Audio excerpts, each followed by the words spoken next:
All right, it's another episode of the Ultimate Intimacy Podcast, and we are so excited for our guests today. They're truly two of the most amazing people I think Amy and I have ever met.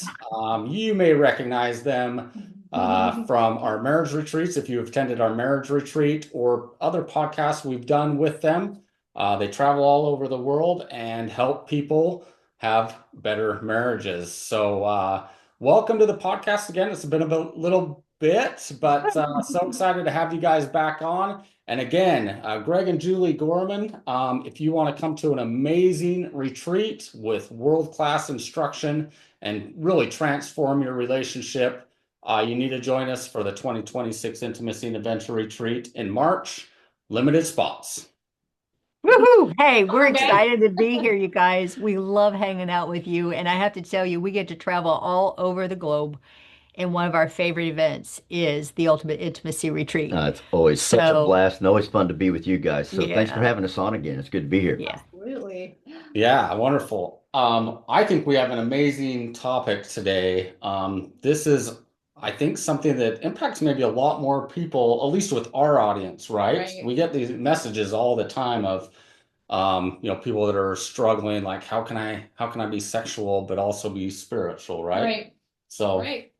It's a hard balance. Well, it's not hard, but it's hard to find that. So, what do you think about this topic? Do you have anything just to throw out right at the beginning? Can you be both spiritual and sexual? We know the answer is yes. What does that look like? What does that look like to you guys when you Oh, hear I that? love the question, actually. I love how open it is. Well, I think the first thing that pops in my mind, babe, is like, I think it depends on your programming and your paradigm, how much, how you're going to Mm. even begin to view this or shape it, because a lot of times, particularly inside of the church, we get a lot of really faulty programming. We get it outside of the church as well, for sure. But I also think when it comes to kind of crossing that border, if that's what it is, I think they're one and the same. In fact, I think that our spirituality is enriched if our sexuality and our intimacy within our partnership, our marriage partnership is, if it's really good and it's deep and it's right and we're connected, then I think that everything in our life has the opportunity to up level because of that. Because if there's tension in the bedroom or even just in our connection, intimately both in and out of the bedroom, then that just tends to carry over into every Mm. other area of our life, including our spirituality. Yeah, I think about it. We're body, mind, spirit. And so, with that, God created them male and female. They were in the garden. They felt no shame. They were naked in the garden. And I want to go to the garden. I need to get me a garden. I think also, one of the things that we have found is that, with the idea of spirituality and then intimacy, sexually, the when we find that couples pray together, interesting enough, when they can have that intimate dialogue in prayer, they seem to be able to correlate that in intimacy in the bedroom. Whereas if that area is strained, then usually it's very interesting how those two things correlate. And I think it's because when you think about spirituality, there is an exposure of really fully seeing somebody, seeing them, Really, right? yeah, vulnerability. That's the word I yeah. was looking for, of seeing what and all of the vulnerabilities. And likewise in the bedroom, there is no place that you're really more vulnerable Right. than those two areas. And so, yeah, I think Like that you can hide from God, right? yeah. Yeah. And you can't hide from me. I'll catch you. I I'm catchable. was gonna say, Greg, you can make your own garden That's right. and you can I'm run working around on it naked back all day there. long. Your neighbors might not like that, but I'm pretty sure we got a great hedge, but I'm not going to try that Oh, one. you're not gonna try that one. All right, never mind. Okay. How do you think that couples can shift from seeing intimacy as just physical to recognize it as a spiritual bonding? Hmm.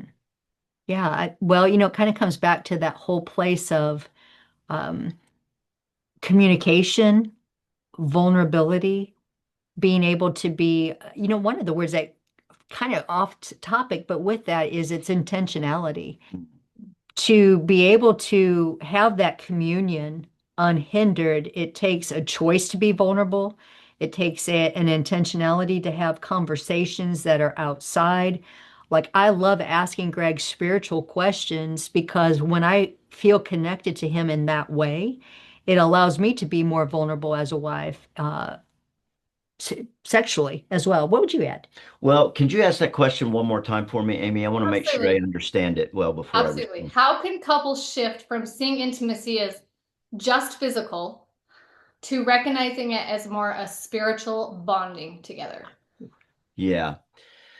Well, I think again, here's what I would suggest. If somebody is in the place where they would even ask that question, it tells me something about their paradigm and their, if I may say it this way, their programming, right? Which is their paradigm, their exposure to where these things maybe cross over or don't, and how maybe they've been compartmentalized, and maybe they feel a certain level of, like, maybe even shame or something when it applies to the sexual relationship, you know? And so I think that you would agree, and I'd love to hear your thoughts on this, but like, for us, as we grow spiritually together, and the more that we are able to be just really vulnerable, if you will, again, to use that word, in all areas of our lives, Right. then the more that we know how to support one another. Two, we know how to connect more intimately. And it's funny because I love that you brought up, and I know that sometimes you have a mixed audience and not everybody believes what we believe, and that's okay. We're not trying to poke anything down anybody's throat. But our experience is that when we bump into couples who struggle to pray together, as an example, we almost always find that they also have some strains and some tension in their sexual relationship as well. And for that matter, in a lot of other areas in their marriage intimacy, right? Anything that would be categorized as intimacy. So I think that, coming at it from, again, if you will allow me, a biblical worldview, the two shall become one. And as we become one and we become unified, then it requires, um, and it's a growth. I don't think this happens all at once. I think that throughout our journey, we go layers and layers and layers deeper with learning how to abide together truly as one and have one mind and supporting one another and fighting for that unity. So, Yeah. did you have any other thoughts in I addition love to that that one? verse though too, where the two shall become one. And so again, we're body, mind, spirit. And so when we combine, especially in something as intimate as sexual intimacy, you're connecting in a level like we get to connect in a level that we don't with any other human being. And so it's really in the most deepest way where shame goes away, fear goes away.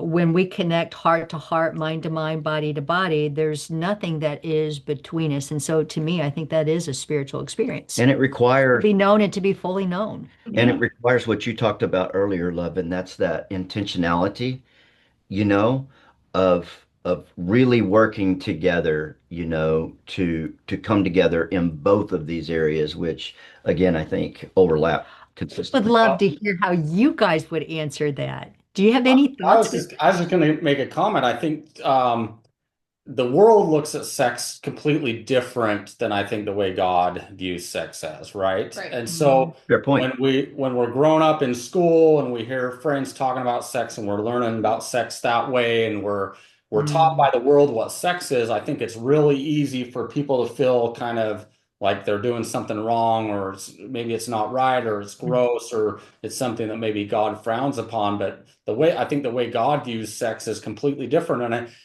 for most of you don't know Greg and Julie's story, but Amy and I are fortunate enough to know them well enough to know their story. And I can't think but your story, just early on, how you guys shared your struggles and your views, Yeah. Greg, of what sex was, and you had your struggles there.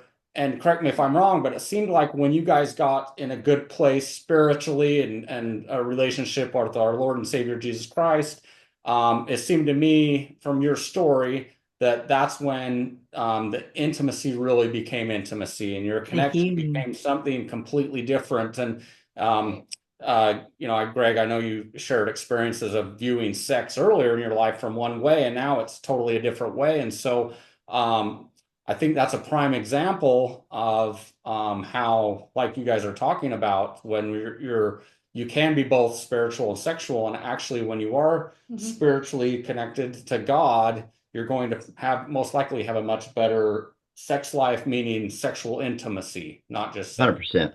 100%. Very well said. Very well said. Yeah, well, I think about like even for, from that paradigm, Nick, growing up in a family where every abuse was present, obviously sex was extremely distorted from early on. I had no clue of what biblical God's intent for intimacy was. And it was really during a season where God was challenging me in this area not to live limited, but to really welcome him. Well, I had to have an understanding of what God intended in the first place because it had been distorted from early on. Well, It it was was an a, open-ended question when it oh, came to you about examining your life, period. right. Not just this area, Mhm. but when you reflected on the question that your spirit was prompted with, Yep. that was one of the areas that really One of the areas that stood God out. highlighted was that you're living limited here. And so it begged the question, okay, well, everything has a design. And so I believe God is our designer. He designed us with intention. There's a purpose for everything. And so when it came to intimacy, where the world tries to distort it, the enemy tried to distort it, certainly my experience from little on up tried to distort it. I had to really fight for, okay, God, well, what was your design?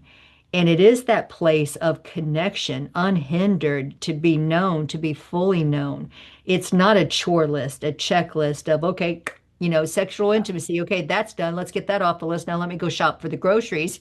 That was not what God intended. He wanted a place for a husband and wife to be able to commune physically, intellectually, emotionally, and I believe spiritually in that place of great vulnerability, trust. And so, yeah.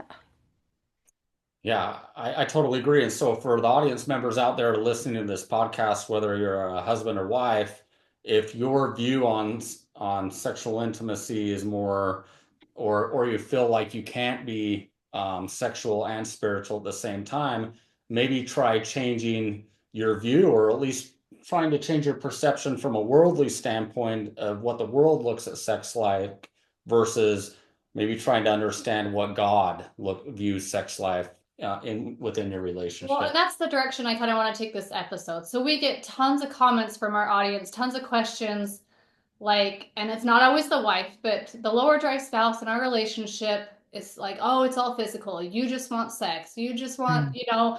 and you just said those magic words. They're treating it like a chore. It's another item on the checklist. We hear that All all the the time. time. Mm. How do we help the women with the lower drive, or sometimes it's the husbands, realized that this is a gift from God? Like, how do they get that back? And I love that you said at the very beginning, it's tied, our bodies are spiritual, emotional, and physical. Like, all those things are so intertwined. And we talk about that a lot. Everything's so intertwined. And when you're missing one of those pieces, it can just wreck the whole entire circle, right? So, like, Yeah. how do we help the couples that are feeling stuck in this area where one of the spouses does feel like it's more physical and they're missing that whole spiritual component of it? Yeah, I think so. I really want to be Mm. careful how I respond to that out of respect for the people that are dealing with that. Because the truth is, and y'all know this, you work in this field, there could be a many different Mm. reasons why that might be the case, Right. right? So the reason I want to be careful is because I want to be careful about making assumptions as to why it was brought up to begin with. However, the point stands. If it is an area where we are living beneath the fullness of life, redlining on fun, I like to say, right? In Mhm. all areas. Not that Right. everything in life is fun, but maximizing, really squeezing everything out that God has to offer us. Then Mm. I think that we have to kind of pan back and examine, like, really what's the paradigm first of all, and then is there an area where I am making excuses, and I don't mean that in the harsh sense. I mean in the self-reflective Am I living beneath his best? Mhm. Am I living beneath God's best in any area of my life? We're speaking specifically about the intimacy right now. And if so, then I think first, and I don't mean to be cliche and I don't mean to be dismissive when I say take it before him and ask him about it. You Yeah. know, this is where the deepening of that relationship, honestly, our relationship with Christ and being led by the Holy Spirit, I would say, has allowed us to receive direction, intuitive direction sometimes about more self-reflective questions that we might ask, right? And so as we do that, I think for us, it's like, Lord, I feel like there's something more here, and I'm not even sure what's right or what's wrong. You know what I mean? Like I've Yeah. got a limited paradigm myself, and I understand that. So I Mhm. need you to lead me. I need you to guide me because there's some tension here, and I want that tension to be gone. And I want to be all that I can be and everything that I am designed to be for my spouse. But there's something in me that's resisting that, right? And so I think that that's just a starting point. I think other than that, it's again, I think it starts with, and I'll allow Julie to speak to this because she's done a great job of not just managing her own mind and working through this in a spiritual sense, but also really being intentional um, to grow in Mm. this area, as she is in all. No, I love you. I think that, thank you, babe. If I think about it, we like to use the analogy pies: physical, intellectual, emotional, spiritual. When I had the beauty of having this relationship and this friendship, our relationship did not start out easy. It was a fight. We fought every single day for 2 years straight, all the way into 7 years. And especially in the area of sexual intimacy, it was a battle that I had to fight for. And quite honestly, Greg had been, the world's perspective, very perverted by it. And so it was a fight to what is God's design? What is his best? So I find this not just in intimacy, but in any area of my life. If I start thinking in a scoreboard, then I'm fighting to lose. Mm. Well, I have to give this to him. Now I've just caught score versus I want to be the best human being that I can ever be. I want to be able to give this guy everything that he ever wanted and desired. And so if I can take that heart posture, if I'm struggling, I think it's so much the difference between religion and relationship with God. Yeah. If I try to do it in my own power, I'm going to fail miserably. But if I can go to God and say, God, I really want some help here. And quite honestly, my drive isn't as high as my husband's. Quite honestly, I don't even know what sexual intimacy is supposed to be because it was perverted from way back. Like I just have an honest dialogue with God and say, I need your help here. Could you help reveal through your word, through experience, through like help me to be able to have a proper perspective of it? And then a heart posture is, I don't have to do anything. The truth is, it's my choice to. And I think that's significant for Yeah. some Right. women, especially in a religious sect that tends to pervert scripture candidly, Yeah. Yeah, based on what I understand 100%. about it. Right. So, and sometimes that is kind of the resentment or the barrier. yeah. It's like, well, women submit. Well, yeah, and husbands love your wife like Christ loved the church. Yeah. And Yeah. Which is a deep rabbit hole to go down in of its Yeah. own. That's a whole Yeah. other it, So, podcast. Exactly. but the heart choice, regardless of what his actions are, I want to live in a right relationship with God. And it's not, I have the power of my choice.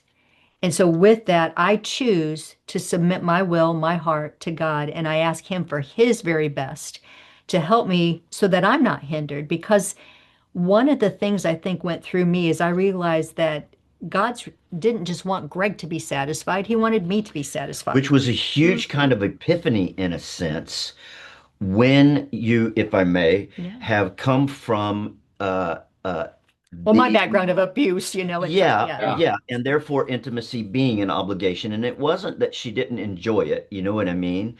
But it was something that she had to grow in being able to relax and enjoy fully. And the only way that that could happen is when the obligation was removed.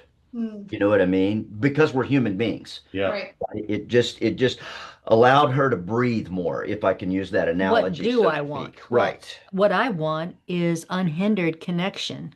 Right. What I want is for him to feel loved, honored, validated, chosen. I want him to feel like Right. he's Well, and and likewise. they say one of the intimacy killers for women is literally pressure. Like that it Yeah, kills it, right? Any kind of that- pressure on either side. that's it. That's it. And I remember at one point, Amy, when I looked at Greg and I'm like, if you want me to say yes, then I need to know that it's okay if I said no. Now, that was not a weapon. It was the release of the obligation that gave me the power of my choice. And then I had to truly decide. And I think that that's the thing. It's like, what do I really want? Well, what I really want is connection in the deepest way possible. And so, Father, help me to be able to experience the desire, the want to, and the voice to be able to communicate with my husband what brings pleasure or what doesn't bring pleasure. And then it opened up a whole new communication and intimacy that I didn't have before. 100%. Yep. Wow. But That's I do think Love that. it starts with the want. And so for that person who's struggling, what I would say is if you can stop all of the pressure, all of the obligation, all of the chore duty, ugh, even sometimes that's associated when it's a pressured intimacy, and just truly begin to ask yourself, what do you think God would want for you in the sense of the bedroom, specifically in the form of sexual connection together? And then what do you want? Do you want more desire? Because I can give them all the right answers, but the truth is if I didn't want to grow in this area, I wasn't ever going to, I was always going to resent it. But I didn't want the resentment. I didn't want the obligation. And so through that, God gave me the power of my choice. I realized, this is actually my choice. And what I'm choosing is I want to go deeper in this area so that I have the freedom. Because what I found is as I had that, I felt the ability to enjoy sex, the ability to connect with my husband in a way that I had never connected before. And in that, our friendship, our relationship became unhindered as I believe God wanted it to. And then it just became the opportunity to continue to grow over the last 27 years at this Yeah. point.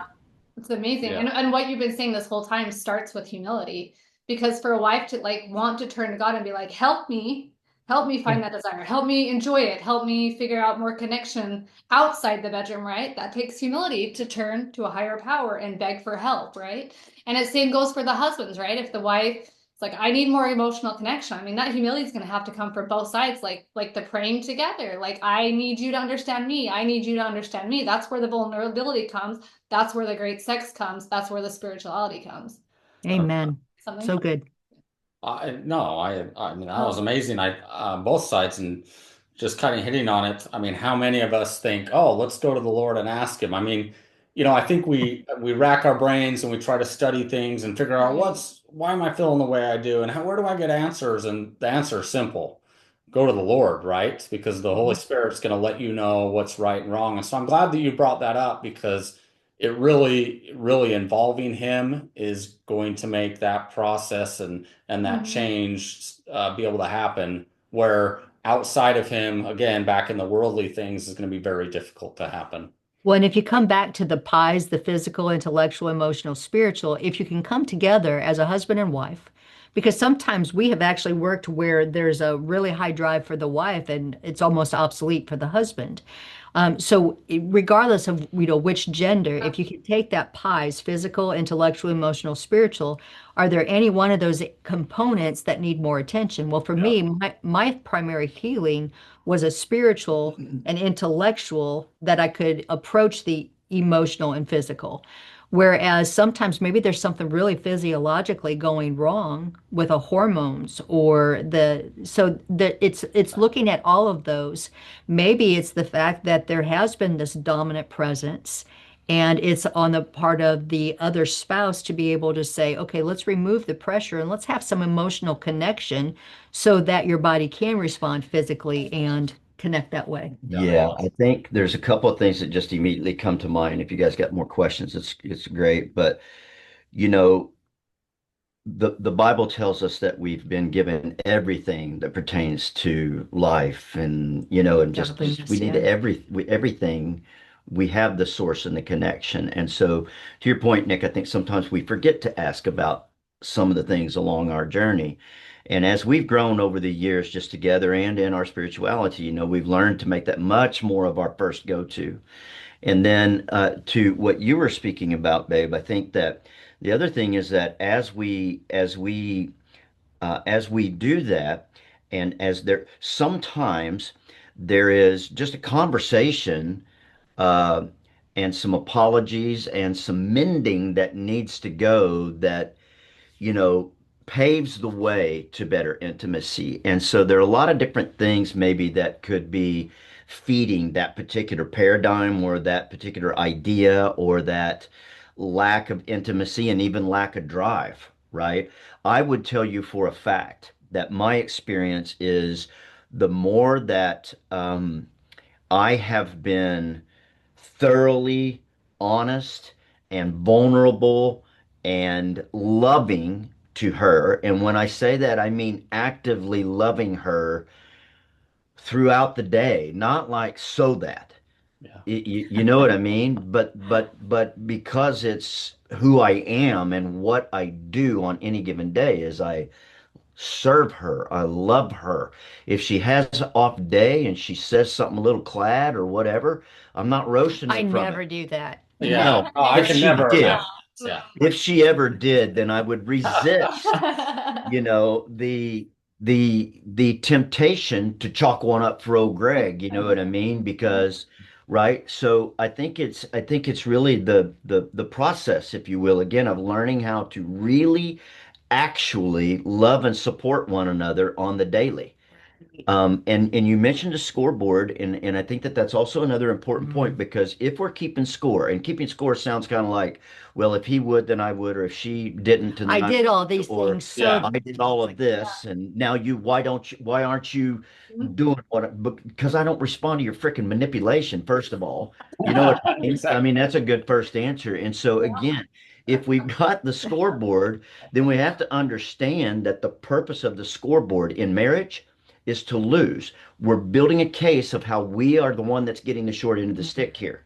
And I'm telling y'all, as soon as we start to do that, and Julie and I did it for years in the early part of our marriage, as soon as we start to do that, everything's going to peel apart. It just has no place. This is an infinite game, as Simon Sinek would say, right? And in an infinite game like this, there is no scoreboard.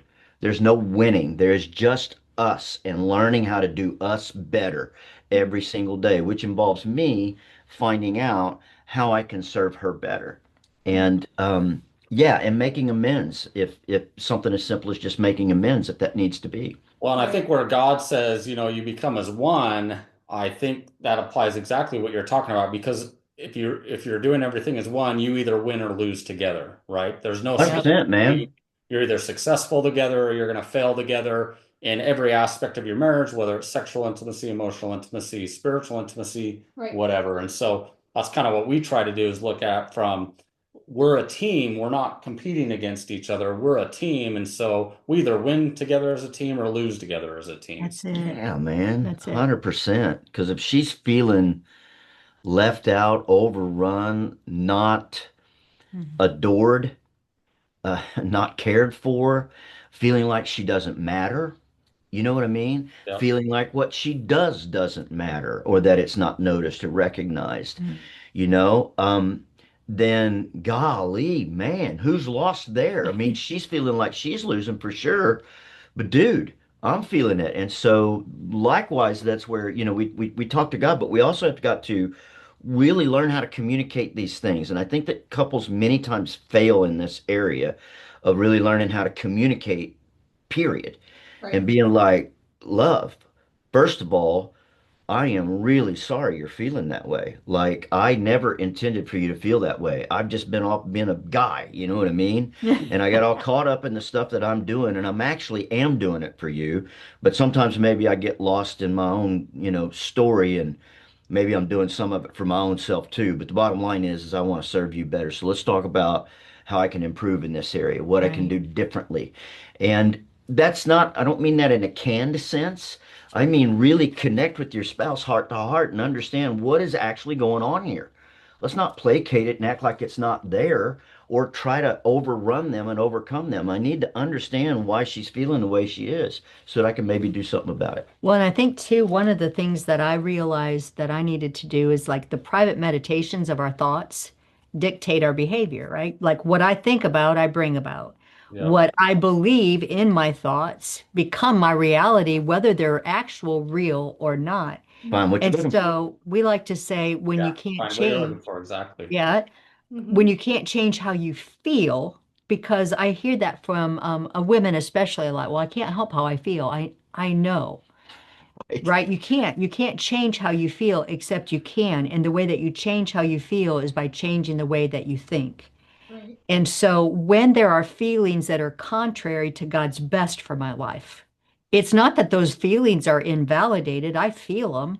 They may even feel very, very real, but the more that I feed those feelings, what happens is if I feed a negative thought, I'm going to perpetuate more of that. Yeah. But when I change how I think, what I follow is so often my feelings follow in association with my thoughts. So if I'm going, oh gosh, I've got to get this done, this done, this done, then sex becomes like a chore or checklist because that's what it's just another one of those things. But if I can get into my thoughts of, I have desire for my husband. My husband loves me. My husband wants me to feel safe and secure. And I start feeding different thoughts. And at What least he's coming to you and other people or other right, things. he's Yeah. harnessing his energy I to mean, all of that. Yeah, It's you're right. and so there are times where if Greg's in the mood and I'm not, which that can happen still to this day, then It never happens. Come on. no, no, never. I'll do something like give me five. So rather than resisting him or resenting him, that could have been my old tendency, like, oh my gosh, is it ever enough? Why are you just a little horn dog or something? Like I could have had those thoughts before. Rather, it's like, I love this man. I So want to when you connect with him. when you say Mhm. give me 5, is that 5 minutes or 5 days? No, I do 5 minutes. No, I'm joking. I'm totally joking. Just making a well, at joke. the same time, I think And that then there are times where he's given me permission, sorry, sweetheart, mhm, to just simply say, babe, I love you and I really want today ain't the day. Yeah, yeah. but most of the time what if I can, what I'm like, give me five because my mind was not where your mind was. But sorry. Well, I would just add again for context, that first of all, I feel like that we have a very, very healthy, Right. intimate relationship in and out of the bedroom. And as the years have gone on, and I think as less about the years and more about as we've become more and more healthy, there have actually been times when I've turned her He's like, down. he's like, give me five. Yeah, you know, Love and it. there's times when 5 minutes works because you're able to allow your mind to not And your resist, body but to rest. welcome, Yeah. but begin to kind of shift and just get in that space because sometimes I'm just in a totally different Yeah. world, and likewise she is. And so I respect that. But then there's also times, where it's just, no, this is a misfire. Let's just, can we push? I mean, it's been a few days, and I know that we both know that we need to, but Mhm. I want to when we can actually be together, not when we can just let the high PSI light go Yeah. off. You know what I'm Yeah. saying? Like, I want to actually connect with you. Mhm. So And what yeah, I I've think so. There's realized permission, I think, and we're allowed to say no and not do it right now, not be together right now, if But that's the but case. because we're in a healthy place, I actually realize that I need that intimacy too. Whereas before, if I would have just been in a state of mind of, oh, checklist, or he just always wants, and it would have always been about him and just coming to whatever he wanted, I would have never realized that I actually had a need or that I actually had a desire because of where my mind was. And so again, the simplest thought has so much power behind it when you can't change how you feel you change the way you think. And what happens is the feelings come into alignment. And I don't just trust my own thoughts. That's where I welcome in God's thoughts. And that's where we enter into dialogue and being able to say, here's where I'm struggling or here's where I need help with.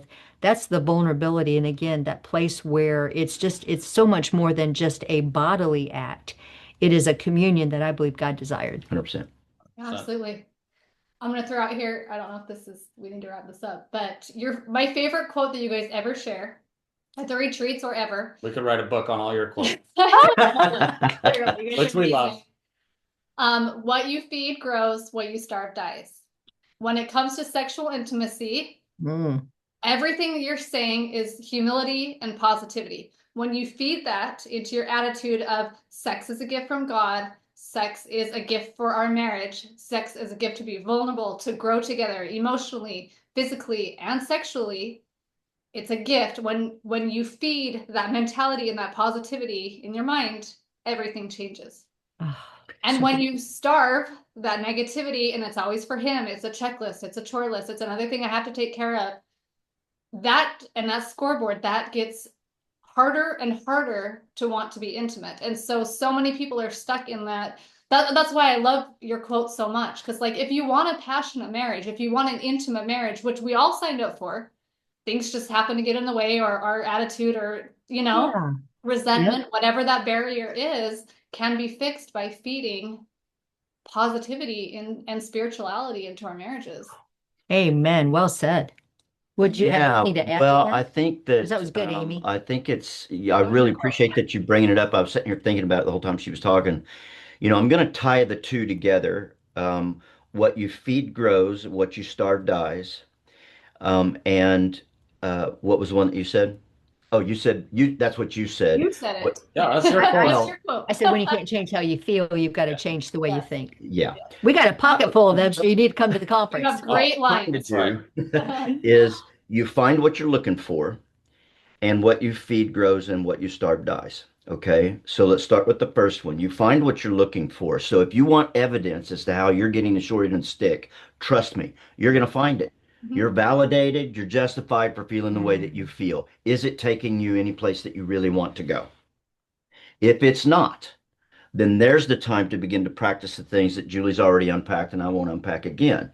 And then to your point, Amy, what we feed grows and what we starve dies. So if our current thought pattern is not taking us where we want to go, then what we need to do is we really do need to begin to redefine, and we need to stop thinking about what we don't want, and we need to start thinking about what it is that we do want, not in a head wag, well, I tell you what I want, kind of way, which we're all guilty of doing at different times, right? I mean, I get on a soapbox, right? But it's about really kind of begin that self-reflection and thinking, okay, what do I want? Well, I want Julie to feel safe. I want her to enjoy and it not to be something that we check off the list. I often about this, and I hope it's not too clad to be able to mention here, but it's not just about the guys. There's a perception that the guys just want to get off. Yeah. You know what I mean? And I would tell you, if you really got in the place where a man would be honest with you, he'll tell you that is absolutely not the case. In fact, our biggest desire, if you will, more so even than that, although there is a physiological reality to that, so I don't want to leave that out. But like my what rings my bell more than anything else is if I feel like she desires me, that she Yeah. wants me, right? And so I think again, if we if we're able to pan back far enough to get out of all of the minutia and the specific things that we're typically thinking about that are taking us down this bad pathway, and we go deeper and say to ourselves, self, what is it that I really want? I want a loving marriage. I want both of us to feel fulfilled. I want both of us to feel respected and understood, for crying out loud, listened to intently, right? Mhm. That we both feel valued and that we are, as you guys iterated earlier, a team, for crying out loud, right? So, Lord, then what do I need to do and what do I need to do to align my life and myself with that outcome? And then maybe it results in another conversation or Yeah. something. I think we have to pick our times. This is not an easy topic. Mm. If there's tension, this is just, guys, if y'all are struggling to have conversation about this, just understand you're not the Lone Ranger. If anybody knows who the Lone Ranger is anymore, you're not alone, right? Like it's not easy, but it's a great place to begin to commune and respect one another and slow down to actually get down to the root of what it is that our desire is, right? Yeah. And then I think that helps us to be able to get on the same page. You started to say something. No, I think it comes down to really understanding it is the power of my choice. That's where it's not an obligation. That's where it's not a chore. I don't do this because Greg. I do this because that's what I want and I want. And so that whole place of resentment gets broken because I'm now taking my power of choice and I'm choosing to do the things that will foster a closeness, an intimacy. And likewise, Greg does the things, it's his choice if I do have a bad day, or if I'm ever off kilter, or if I say no. He still has a choice to be able to do the right things, not because, well, there she goes again. She's not what you feed grows, what you starve dies, but it does begin with that power of choice. Like I want to be the best human being I can possibly be. He wants to be the best human being he can possibly, and we want to be the best unit married. And so that means there's going to be times where the scripture that comes to mind is prefer one another's needs over your own. And in that, like there's a choice that you have to do that. But what I've found is when I take that and I choose to, I find that I'm the one who's actually the one who's more blessed in the end. Yeah. Love it. I think the cycle's a circular motion too, if I may, meaning I appreciate everything you're saying, but there is two sides. There's two human beings involved here, and I think we really have to work together. And when one isn't, and I know that there's some relationships, there's somebody on here listening or watching that's saying, yeah, but he or she, the only thing you can do is what you can do. Don't let what you can't, don't let what you can't do keep you from what you can do. And make sure, and again, just align yourself with the outcomes that you want and try to find a space where you can actually have those conversations and begin to, meet, in the middle in the bedroom and out of the bedroom. And out. What a great discussion. I know we need to wrap this up, but we can't thank you guys enough for being on here. What you got in the podcast is the foreplay to what you'll get at the intimacy and adventure retreat. So I see what you did there. that's right. That's right.